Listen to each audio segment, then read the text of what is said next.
শীতকালে অনেক রকম সবজি পাওয়া যায়, তার মধ্যে যদি মেথি শাক হয় তো তখনই মন চাই পরোটা বানাই। তো মেথি শাকের সবজিটাও কিন্তু দারুণ লাগে। তো সবজিটা বাচ্চারা তো খেতে চায় না, আর পরোটাটা বানিয়ে দিলে মহানন্দে খায়। তো দেখো এখানে আমি আটার মধ্যে নিয়ে নিয়েছি ঘি 1 চামচ নিয়েছি, আর জোয়ান দিয়ে দিলাম, আর একটু গোলমরিচের গুঁড়ো দিলাম। আর তোমরা চাইলে এর মধ্যে লঙ্কা কুচি দিতে পারো। পেঁয়াজ টেয়াজ দেওয়ার দরকার নেই, এটা কিন্তু সম্পূর্ণ নিরামিষের দিনও খেতে দারুণ লাগে। পেঁয়াজ দিলে মেথির যে গন্ধটা আছে ওটা চলে যাবে। আর দেখো আমি এখানে মেথি শাকগুলোকে কেটে ধুয়ে নিয়েছি, আর তারপরে এটাকে আমি আটার সাথে মেখে নেব। আমি কিন্তু প্রথম যখন বানাতে জানতাম না, তখন আমি হাফ বয়েল করে তারপরে দিতাম। আমাকে বলতো যে তেতো লাগবে।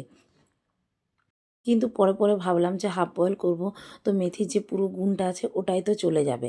তো আমি এখানে কোনো বয়েল টয়েল করিনি।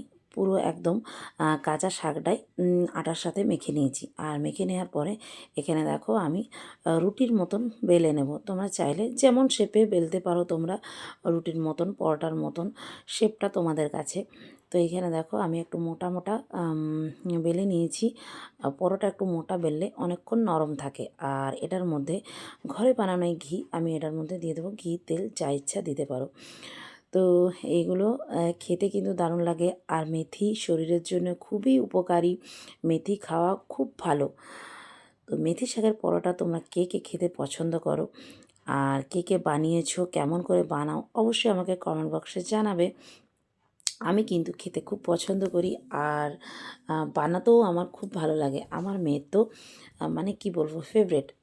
মেয়ে, ছোটো মেয়ে আগে খেত না, এখন অবশ্য খায়। তো যাই হোক, ওদেরকে তোমরা জানোই যে যা কিছু বানাই ওদের জন্যই স্পেশালি বানাই, আর ওদেরকেই আমার খাওয়ানোর চেষ্টা থাকে। সত্যি এখনকার বাচ্চারা ম্যাগি, চাউমিন এসবে আসক্ত, সবজি পাতি খেতেই চায় না। প্রায়শই মায়েরই একটাই অসুবিধা যে আমার বাচ্চা সবজি খায় না।